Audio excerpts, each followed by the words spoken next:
Good morning students. आज हम BBA class का अंडरस्टैंडिंग ह्यूमन बिहेवियर पढ़ेंगे और इसमें जो फर्स्ट चैप्टर हमने डिस्कस करना है वो है understanding human behaviour and introduction. तो इसके हम सबसे पहले कंटेंट्स देखेंगे। कंटेंट्स में हम पढ़ेंगे इंट्रोडक्शन क्या है इस टॉपिक की, इसके बाद ह्यूमन बिहेवियर का मतलब क्या होता है, नेचर क्या है ह्यूमन बिहेवियर की, इसके बाद हम देखेंगे अप्रोचेस जो हमने ह्यूमन बिहेवियर में यूज़ करनी है और लास्ट में हम पढ़ेंगे इसकी कंक्लूजन। तो इंट्रोडक्शन में हम सबसे पहले देखते हैं कि ह्यूमन बिहेवियर हमारे लिए क्यों ज़रूरी है। जब भी हम ऑर्गेनाइजेशन की बात करते हैं या बिज़नेस की बात करते हैं तो ह्यूमन बिहेवियर हमें स्टडी करना होता है, बिकॉज़ ये बहुत ज़्यादा इंटरेस्टिंग और चैलेंजिंग है। Human behaviour is related to individuals या फिर ग्रुप ऑफ पीपल जो एक साथ टीम्स में काम कर रहे हैं। ये स्टडी जो है ये और ज़्यादा चैलेंजिंग हो जाती है जब सिचुएशनल फैक्टर्स भी आ जाते हैं, जब सिचुएशनल फैक्टर्स इंटरेक्ट करते हैं विद द इंडिविजुअल्स और ग्रुप ऑफ इंडिविजुअल्स, तो ये स्टडी और ज़्यादा ज़रूरी हो जाती है। और इसको हम क्यों पढ़ते हैं? क्योंकि जो ह्यूमन बिहेवियर है दैट इज़ अनएक्सपेक्टेड।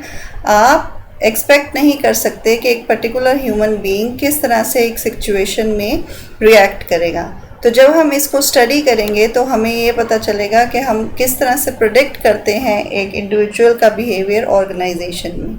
हम लोगों को ये चीज़ पता है कि कोई दो इंडिविजुअल्स एक जैसे नहीं होते और एक गिवन सिचुएशन में वो एक तरह से रिएक्ट नहीं करते, उनका जो बिहेवियर है वो अलग होगा। तो इसमें जब मैनेजर है उसका रोल आता है, उसने प्रेडिक्ट करना है एक्सपेक्टेड बिहेवियर। वो प्रेडिक्ट करेगा कि एक सिचुएशन दी गई है तो ये जो इंडिविजुअल है हमारे ऑर्गेनाइजेशन में काम कर रहे हैं ये किस तरह से बिहेव करेंगे इस पर्टिकुलर सिचुएशन में। तो कोई भी इंडिविजुअल अगर हम लेते हैं उसका जो बिहेवियर है वो एब्सोल्यूट नहीं होता। हम जब तक उस इंडिविजुअल को स्टडी नहीं करेंगे, हम जब तक उसके बिहेवियर को स्टडी नहीं करेंगे तब तक हम उसके बिहेवियर को प्रेडिक्ट नहीं कर सकते। So human factor that is contributory to productivity, जो ह्यूमन फैक्टर है वो ऑर्गेनाइजेशन की प्रोडक्टिविटी में कंट्रीब्यूट करता है, तो इसलिए हमें उसको स्टडी करना ज़रूरी होता है। इस स्टडी को बहुत ज़्यादा इम्पोर्टेंस दी गई है आजकल। It is not a very old subject, लेकिन अब इसको स्टडी किया जा रहा है और इस पर काफ़ी ज़्यादा रिसर्च भी हो रही है। तो जब हम आगे पढ़ेंगे ह्यूमन बिहेवियर का मतलब क्या होता है। जब ह्यूमंस बिहेव करते हैं according to their different personality, attitudes, values, perception, motives, aspirations, abilities. तो जब आपका एक ऑर्गेनाइजेशन है जिसमें बहुत सारे लोग काम कर रहे हैं, ये जो लोग हैं, ये जो इंडिविजुअल्स हैं, ये अलग होते हैं। एक इंडिविजुअल दूसरे से अलग होता है, उसकी पर्सनैलिटी अलग होगी, उसका एटीट्यूड अलग होगा, वो अलग तरह से सोचेगा, अलग तरह से फील करेगा, अलग तरह से एक्ट करेगा। उसकी वैल्यूज़ अलग हैं, जो फैमिली ने उसको वैल्यूज़ दी हैं, उसकी चीज़ों को देखने का नज़रिया अलग है, उसके मोटिव्स दूसरे से अलग हैं, तो उसकी एबिलिटीज़ अलग हैं। तो जो दो इंडिविजुअल्स हैं या चार इंडिविजुअल्स हैं जो आपकी ऑर्गेनाइजेशन में काम कर रहे हैं वो अलग होते हैं, एक दूसरे से डिफरेंट होते हैं। ये ही मेन रीज़न है कि हम ह्यूमन बिहेवियर को या ऑर्गेनाइजेशन बिहेवियर को स्टडी करते हैं। पहले जो स्टडीज़ हुआ करती थी, थ्योरीज़ ऑफ ऑर्गेनाइजेशन या मैनेजमेंट, उसमें सब लोगों को एक जैसा माना जाता था। हम ये अजम्पशन लेके चलते थे कि सब लोग एक जैसे होते हैं, लेकिन अब जो मॉडर्न थ्योरीज़ आ गई हैं ह्यूमन बिहेवियर की, ये किस चीज़ पे बेस्ड हैं? These are based on differences among people and how differences can effect organisation. जो ऑर्गेनाइजेशन है उसको ये डिफरेंसेस किस तरह से इफ़ेक्ट कर सकते हैं। Individual differences are many, for example some employees are motivated to work and some are not। आप देखोगे ऑर्गेनाइजेशन में कुछ लोग अपने आप काम करना चाहते हैं, दे आर मोटिवेटेड कि हम खुद काम करें, और कुछ लोगों को आप मोटिवेट करने की कोशिश भी करते हो तब भी वो काम नहीं करते। तो ये this is one of the example जो ह्यूमन बिहेवियर को प्रिडिक्ट करता है। इसके बाद ह्यूमन बिहेवियर जो है this is a field of study जो इन्वेस्टिगेट करती है इम्पैक्ट जो इंडिविजुअल ग्रुप्स, स्ट्रक्चर्स होते हैं behaviour within the organisation के ऊपर। जो एक ऑर्गेनाइजेशन है उसका जो स्ट्रक्चर है, उसमें जो लोग काम कर रहे हैं, उसमें जो ग्रुप्स फॉर्म होते हैं, उसका किस तरह से इफ़ेक्ट पड़ता है उस ऑर्गेनाइजेशन के ऊपर। और ये जो नॉलेज है ये ऑर्गेनाइजेशन की इफ़ेक्टिवनेस को इंक्रीज़ करने के लिए हम कैसे यूज़ करते हैं।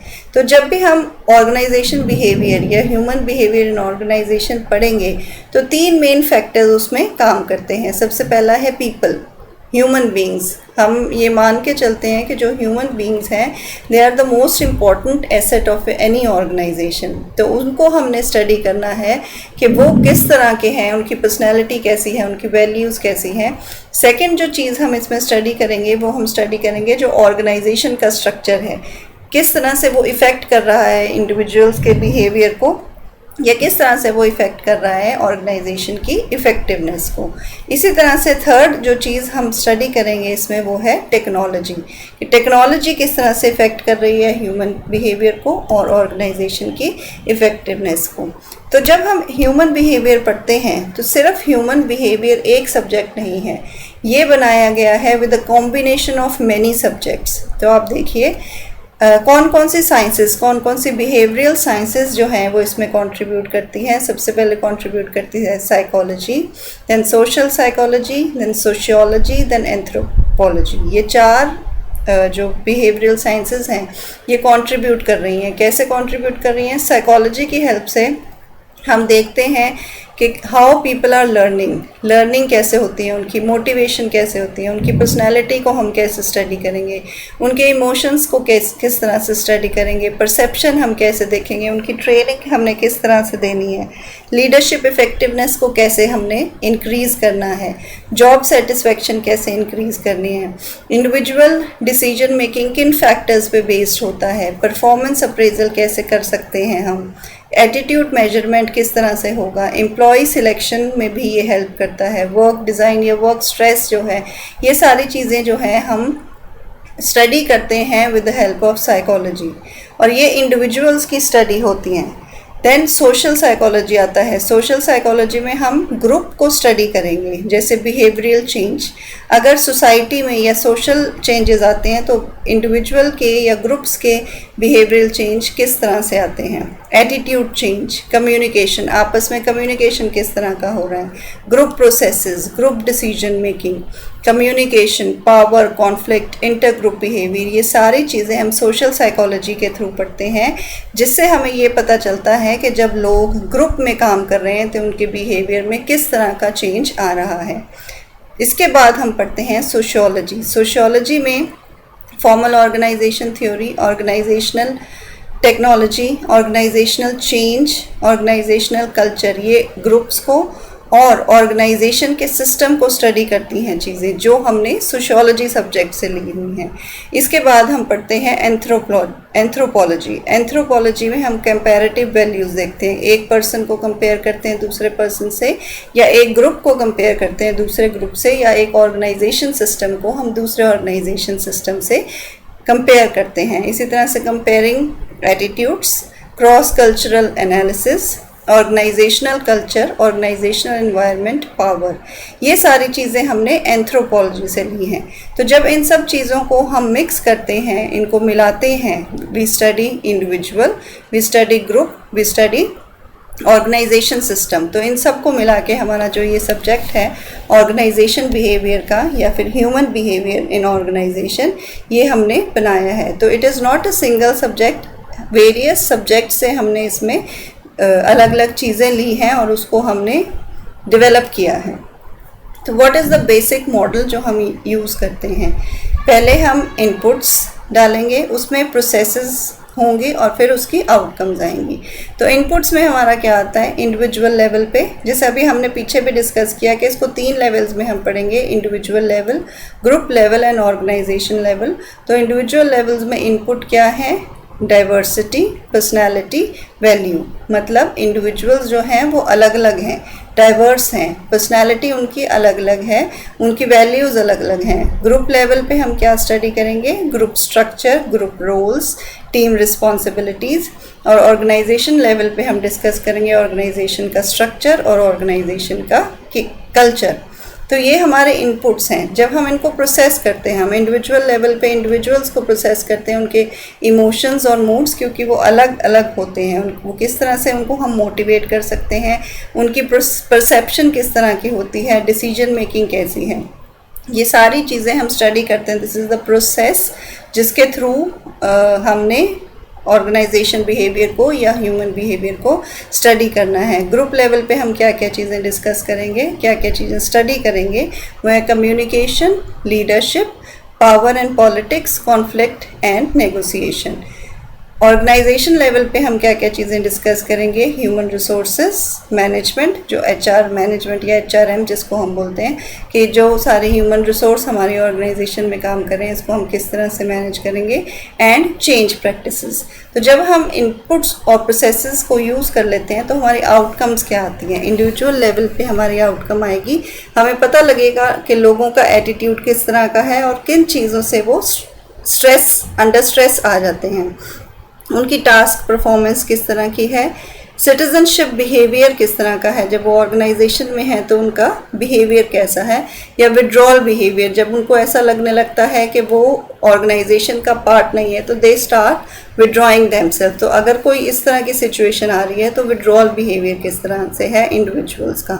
जब ग्रुप लेवल पे हम आउटकम देखते हैं तो ग्रुप क्वेश्चन कि वो आपस में किस तरह से अच्छे तरीके से मिलजुल के काम करें, या ग्रुप की फंक्शनिंग किस तरह की हो रही है। ऑर्गेनाइजेशन लेवल पे क्या आउटकम होती है, प्रोडक्टिविटी इंक्रीज़ हो रही है या डिक्रीज़ हो रही है, सर्वाइवल ऑर्गेनाइजेशन का हो रहा है या नहीं हो रहा। तो ये this is the basic model जो हम ह्यूमन बिहेवियर को स्टडी करते हैं। ह्यूमन बिहेवियर को हम 3 लेवल्स पे स्टडी करते हैं, उसको प्रोसेसेस में लेके आते हैं और उसकी आउटकम्स देखते हैं। अब हम देखेंगे कैरेक्टरिस्टिक्स क्या हैं ऑर्गेनाइजेशन बिहेवियर के। जो ऑर्गेनाइजेशन बिहेवियर है, it is a behavioural approach to management. Behavioural approach to management, जैसे हमने पहले डिस्कस किया अभी कि पहले जो ओल्ड थ्योरीज थी उसमें सब ह्यूमंस को सेम माना जाता था, उनके डिफरेंसेस को स्टडी नहीं किया जाता था। लेकिन जब ऑर्गेनाइजेशन बिहेवियर या ह्यूमन बिहेवियर स्टडी शुरू हुई तो इसमें बिहेवियरल अप्रोच को आगे लाया गया, क्योंकि इसमें ये माना गया कि जो ह्यूमन बिहेवियर है ऑर्गेनाइजेशन में, दैट इज़ वेरी इंपॉर्टेंट और उसको स्टडी करना ज़रूरी है। और इसमें हम इसमें पढ़ते हैं cause and effect relationship. Cause and effect human behaviour जो है ये जनरली हम कॉज एंड इफेक्ट रिलेशनशिप के बेस पे लेते हैं। इसमें हम ये मानते हैं कि अगर इस तरह की पर्टिकुलर सिचुएशन होगी तो आगे जो ह्यूमंस हैं उनका बिहेवियर किस तरह का होगा। और ऑर्गेनाइजेशन बिहेवियर जो है it heavily influenced by several other social sciences, जैसे हमने अभी स्टडी किया, साइकोलॉजी, सोशियोलॉजी, एंथ्रोपोलॉजी, ये सारे सब्जेक्ट्स को मिलाकर एक सब्जेक्ट बनाया गया है। Then there are 3 levels of analysis, ये भी हमने अभी डिस्कस किया कि इसको हम 3 लेवल्स पे स्टडी करते हैं, इंडिविजुअल, ग्रुप एंड ऑर्गेनाइजेशन। तो इन 3 लेवल्स पे हम ह्यूमन बिहेवियर को स्टडी करते हैं। Human behaviour is a science as well as art. जो ह्यूमन बिहेवियर है वो साइंस है क्योंकि सिस्टमेटिक नॉलेज इसके बारे में होती है। जब सिस्टमेटिक नॉलेज है तो उसको हम साइंस बोलते हैं, और जब इस नॉलेज को हम अप्लाई करते हैं according to the behavioural knowledge और skill, then it is an art, then it is a body of theory, research and application। तो ये जो ऑर्गेनाइजेशन बिहेवियर है ये एक बॉडी ऑफ थ्योरी है, रिसर्च हो रही है इसके ऊपर, और जो रिसर्च होती है, जो रिसर्च के रिजल्ट्स आते हैं उसको हम अप्लाई करते हैं, जो हमें हेल्प करती है in understanding human behaviour in an organisation. It is beneficial both to organisation and individuals, क्योंकि हम इंडिविजुअल्स को स्टडी कर रहे हैं तो उनकी जो एस्पिरेशंस हैं, वो जो करना चाहते हैं वो भी फुलफिल होता है, और एज अ रिज़ल्ट ऑर्गेनाइजेशन की इफेक्टिवनेस भी इंक्रीज़ होती है। तो दोनों के जो ऑब्जेक्टिव्स हैं वो अटेन करने में ये हेल्प करती है। Then rational thinking, organisation behaviour, human behaviour जो है it provides rational thinking about the people and their behaviour. जो लोग और जो उनका बिहेवियर है उसको प्रिडिक्ट करने के लिए रैशनल थिंकिंग, क्योंकि आपको बेसिस दिए जाते हैं कि इस तरह का जो इंडिविजुअल है वो इस तरह रिएक्ट करेगा, तो उस सिचुएशंस के हिसाब से आप उसको प्रिडिक्ट कर सकते हो।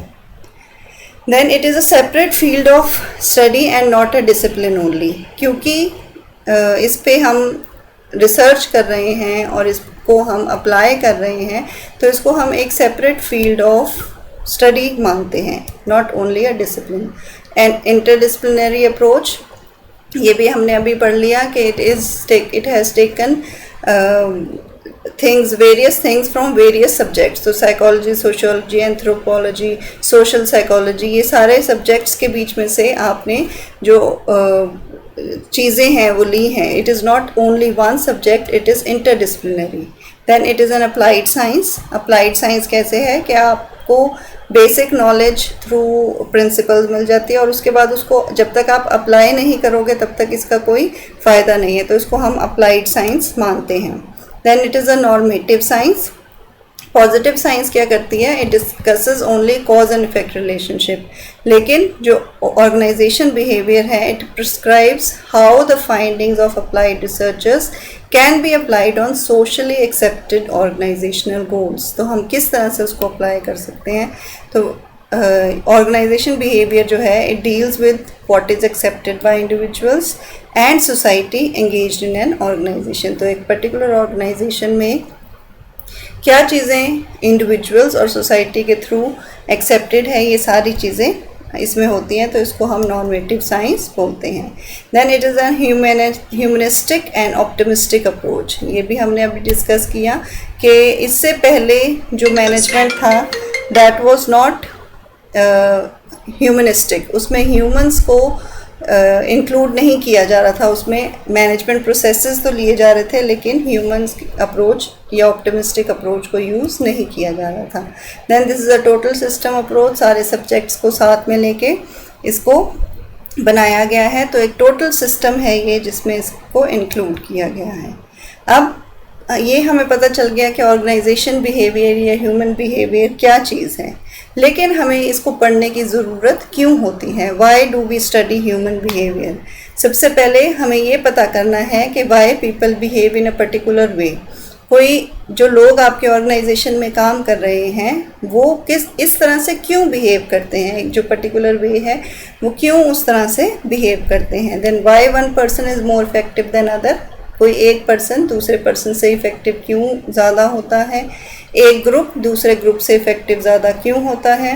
When one person is more effective in one organization as compared to the other organization, एक ही पर्सन एक ऑर्गेनाइजेशन में काम कर रहा है तो ज़्यादा इफ़ेक्टिव है और दूसरी ऑर्गेनाइजेशन में चला जाएगा तो उतना इफ़ेक्टिव नहीं रहेगा। What are the reasons for this?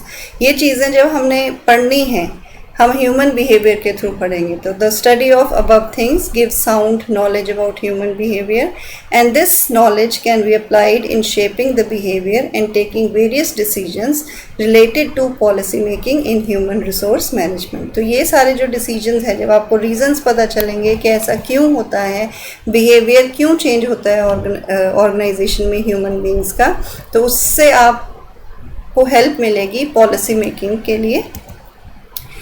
Then what are the various models of human behaviour? अलग अलग मॉडल्स क्या हैं ह्यूमन बिहेवियर के?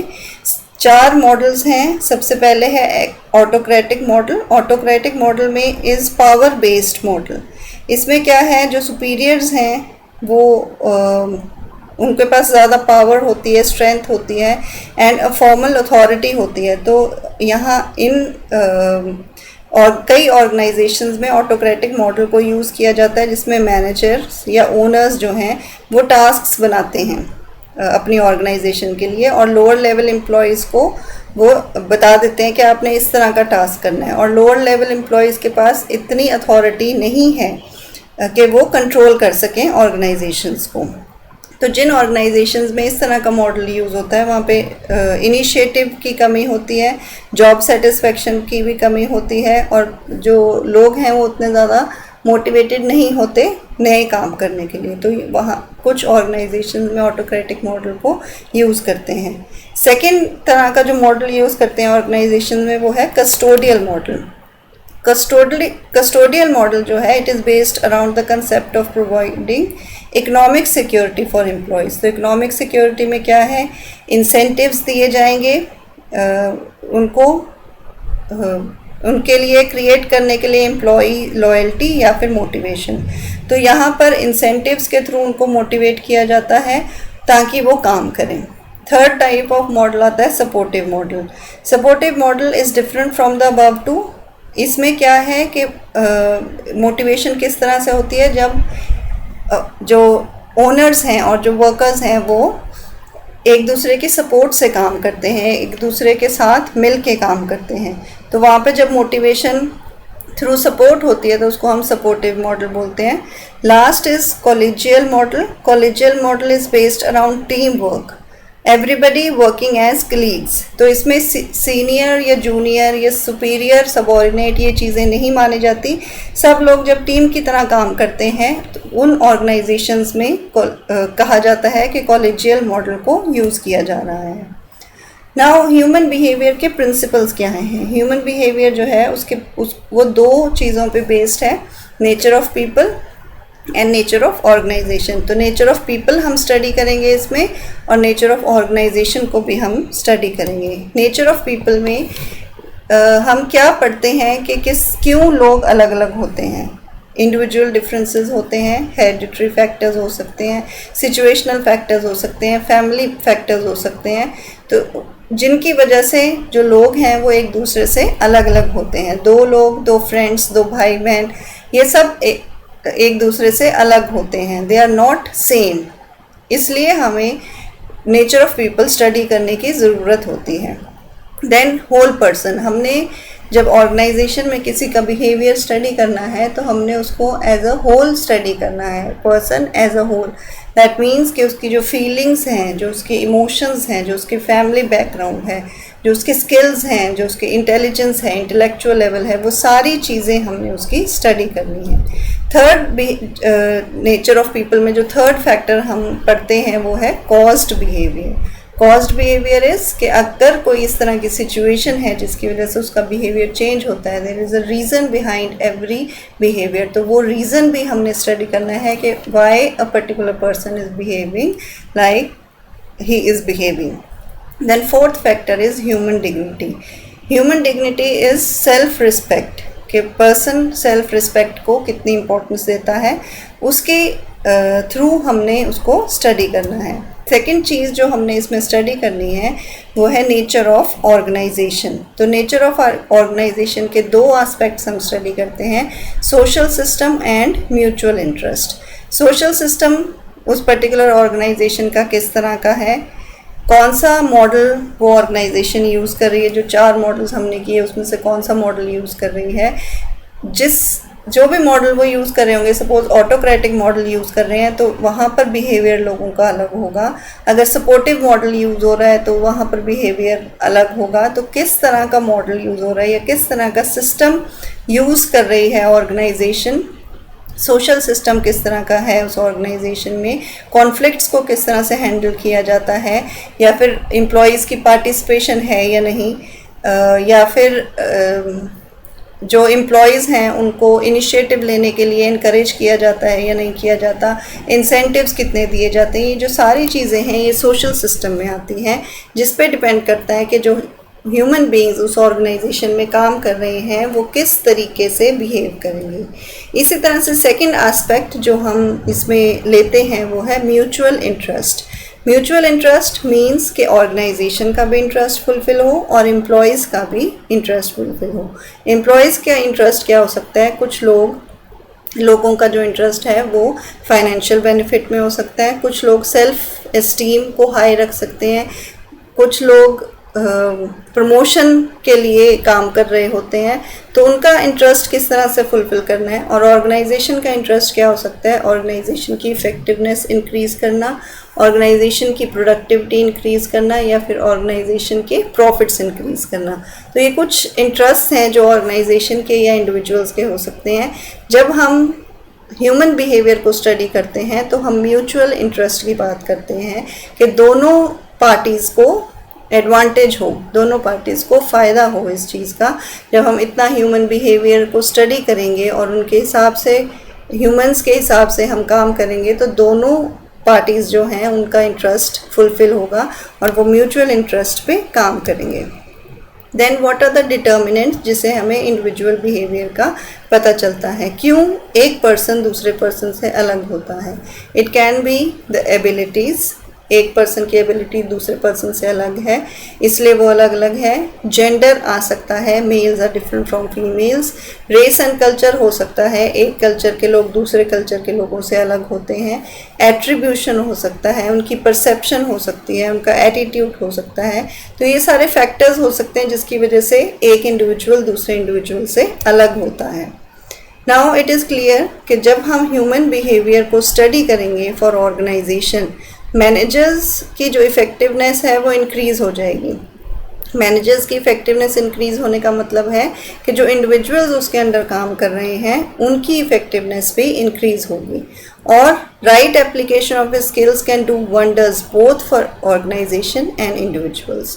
तो जब जो मैनेजर है, जो एक अच्छा मैनेजर है, उसका क्या काम है कि उसने ऑर्गेनाइजेशन में जो ह्यूमन बींग्स काम कर रहे हैं उनके बिहेवियर को स्टडी करना है। उसने देखना है कि कौन सा इंडिविजुअल किस फैक्टर से मोटिवेट होता है, किस इंडिविजुअल को आपने अच्छे तरीके से काम करने के लिए क्या इंसेंटिव्स देने हैं। तो ये मैनेजर का रोल है जो उसने पूरा करना है। अगर वो ये स्किल्स अपने अच्छे तरीके से अप्लाई करता है तो वो ऑर्गेनाइजेशन और इंडिविजुअल दोनों के लिए बहुत अच्छा काम कर सकता है। Therefore the human aspect of organisation needs deep study and care. तो आपको अगर मैनेजर बनना चाहते हो आप किसी ऑर्गेनाइजेशन में, या किसी ऑर्गेनाइजेशन के ओनर होते हो आप, तो आपको जो ह्यूमन फैक्टर है आपकी ऑर्गेनाइजेशन का उसको डीपली स्टडी करना है। क्यों स्टडी करना है? Because it is believed that human resource is the best asset of any organisation. आपकी ऑर्गेनाइजेशन सक्सेसफुल होती है या फेलियर होती है वो कैसे पता चलेगा आपको? और आपके जो ह्यूमन बींग्स हैं, जो ह्यूमंस आपके ऑर्गेनाइजेशन में या इंडिविजुअल्स आपके ऑर्गेनाइजेशन में काम कर रहे हैं वो उनकी एबिलिटीज़ किस तरह की है, वो कितने इफ़ेक्टिव हैं। अगर वो इफ़ेक्टिव हैं तो आपकी ऑर्गेनाइजेशन इफ़ेक्टिव होगी, अगर वो इनइफेक्टिव हैं तो आपकी ऑर्गेनाइजेशन इनइफेक्टिव होगी। You need to study these factors for a successful organisation. तो आई होप आपको ये टॉपिक समझ आ गया होगा। Thank you.